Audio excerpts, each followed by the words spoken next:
पढ़ाई के दौरान हम पढ़ाई के दबाव से कैसे बचे। हम एक डॉक्टर से मिले कुछ शारीरिक समस्याओं की वजह से, तो उन्होंने स्ट्रेस को ही मूल कारण बताया। हाँ, ये तो है भाई, स्ट्रेस जो है ना वो साइकोसोमेटिक मामला है। स्ट्रेस एक समय तक केवल दिमाग खराब करता है, एक समय के बाद उससे सिम्टम्स बॉडी में आने लगते हैं। फिर आपको नींद ना आना, नींद उचट गई, तनाव हो रहा है, और कभी कभी तो वाइब्रेशंस बॉडी में होने लगेंगे। वो सब चीजें स्ट्रेस से हो जाती है। तो स्ट्रेस से बचने का एक ही तरीका है कि थोड़ा सा इंसान की तरह से पढ़िए, मशीन मत बनिए। मुझसे तो कोई सलाह मांगता भी नहीं आजकल, क्योंकि मैं ऐसी सलाह देता हूँ फिर बच्चे आते ही नहीं मेरे पास सलाह मांगने के लिए। आते हैं कि सर कितना पढ़े, कैसे पढ़े। मैं बोलता हूँ देखो, सप्ताह में एक फिल्म जरूर देखनी है, ये पहली सलाह है। सप्ताह में एक फिल्म, अगर स्कोप है तो सिनेमा हॉल में जाके देखिए, दो चार दोस्तों के साथ देखिए। BFGF वाले चक्कर मत पड़िएगा, उसमें तनाव ज्यादा होता है।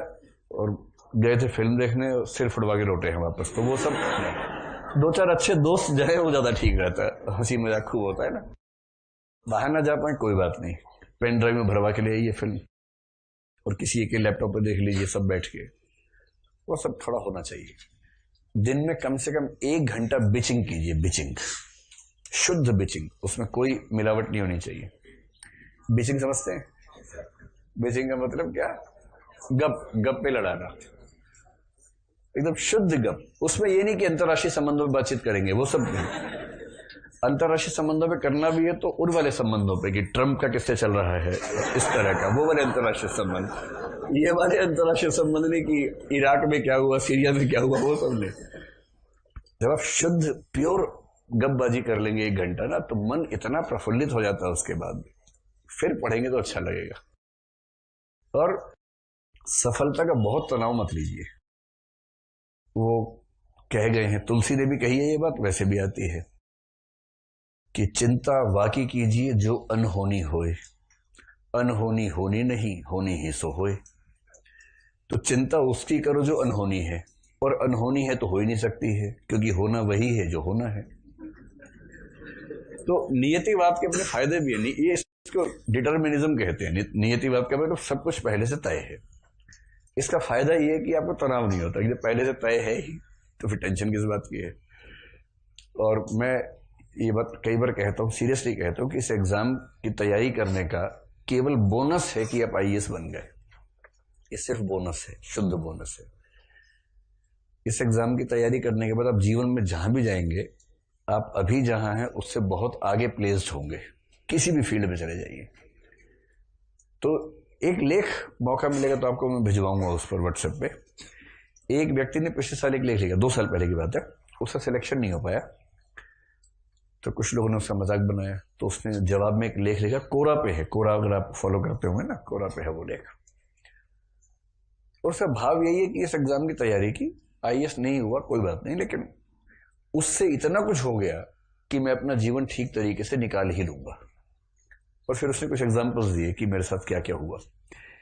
अब क्योंकि मैं एक ऐसे व्यवसाय में हूं कि अगर मैं आपसे ये कहूंगा कि नहीं होगा तो भी जीवन अच्छा होगा, इसकी ये व्याख्या आप कर सकते हैं कि ये अपनी दुकान चलाने के लिए ऐसा बोल रहा है।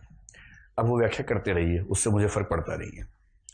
लेकिन अगर उस पक्ष को आप थोड़ा साइड में करके समझने की क्षमता रखते हो तो इस बात को मान लीजिए, इस एग्जाम की तैयारी अपने आप में इतनी बड़ी उपलब्धि है, जो अभी समझ में नहीं आएगा बाद में आएगा। तो चिंता मत कीजिए, मस्त होकर तैयारी कीजिए। IAS है, PCS है, बहुत सारे एग्जाम्स है, जुट के काम करेंगे तो कुछ ना कुछ हो ही जाएगा बढ़िया, और शानदार जिंदगी होगी। ऐसा नहीं कि उसके बाद की जिंदगी इससे अच्छी होने वाली है, क्योंकि ये तो आपका बेस्ट फेज है इस समय। दोस्त हैं, पढ़ाई है, पढ़ने लिखने का समय है, कुछ नहीं करना है, घर से पैसे आ जाते हैं। इतना अच्छा फेज जीवन में नहीं आने वाला कभी। ये आपके जीवन का सबसे अच्छा फेज है। इसके बाद इससे खराब ही आने वाला है। IAS बनने के बाद IAS बन के वो मजा नहीं आएगा जो भी आ रहा है आपको मजा। नहीं, ठीक है, बुढ़ापे तक कौन बच्चा रह सकता है, उम्र बढ़ेगी तो जिम्मेदारी आएंगी। तो सहज रहिए, मेरी बात तो समझे। 1 घंटा रोज क्या करना है? गप्पे मारनी है, सीरियस टाइप की नहीं, मिस्टीरियस टाइप की। ठीक, हफ्ते में 1 आध फिल्म देखिए, मन खुश रहेगा। गाने वाने सुनते रहिए। सुबह उठे, जब तक तैयार हुए, गाने चलने चाहिए उस समय, सुनसान नहीं रहना चाहिए। मतलब मेरे ऊपर तो ऐसा स्ट्रेस नहीं है, मैं आज तक उस जीवन शैली में रहता हूँ। सुबह उठते ही मेरा पहला काम क्या होता है? म्यूजिक। मैंने अपने फोन में है प्लेलिस्ट है बहुत सारी, मैंने फोन में बना रखी है, गाना.com पे, savan.com पे बना रखी है अपनी प्लेलिस्ट। तो उसमें एक प्लेलिस्ट का नाम है गजल्स, एक का नाम है भजन्स, एक का नाम है पार्टी, एक का नाम है जिम, इस तरह से। तो अगर एक्सर कौन सा हनी सिंह प्लेलिस्ट भी नहीं है, हनी सिंह के गाने बीच बीच में आते हैं, जैसे पार्टी वाले में आ जाते हैं। अब जैसे सुबह उठे मूड भक्ति टाइप का हो रहा है तो भजन चला दिए। वैसे मेरा मूड 100 में से 99 पर गजल टाइप का रहता है तो मैं गजल चला देता हूँ। अब चलती रहती है गजलें। तो उससे क्या होता है कि जो समय आपके उदास होने का समय हो सकता था, इसलिए ठीक हो गया क्योंकि आपके आसपास माहौल ठीक बना हुआ है। म्यूजिक आजकल जिस तरह से उपलब्ध है अपने फोन वोन पे, हमेशा ऑन रखिए। आजकल तो मैंने देखा जितने बच्चे सड़क पर चलते सब कान में लगा होता है, और जब चलते हैं तो लगता है कि रोबोट चल रहा है कोई।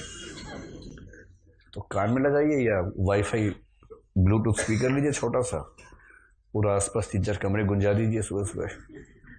मतलब मशीन की तरह पढ़ेंगे तो दुखी रहेंगे, पढ़ाई कीजिए इंसान की तरह तो बात बनेगी।